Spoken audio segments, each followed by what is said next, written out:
वळूयात पुढील बातमीकडे। होर्मुझच्या सुरक्षिततेसाठी युद्धनौका पाठवा असं ट्रम्प यांनी म्हटलंय। जग लाडकी तेल नौका भारताकडे रवाना झाली आहे। इराणचा संयुक्त अरब अमिरातीतील बंदरे रिकामी करण्याचा इशारा।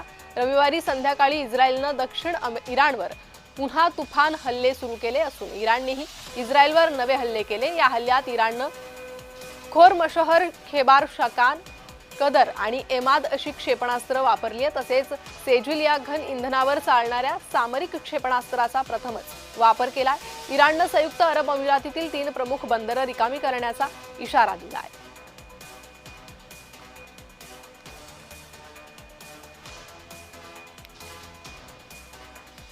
तर हल्ल्याची मालिका ही सुरूच आहे। होर्मुझच्या सुरक्षिततेसाठी युद्धनौका पाठवा असं ट्रम्प यांनी म्हटलं। इराण इस्रायलचे एकमेकांवर हल्ले सुरूच आहेत।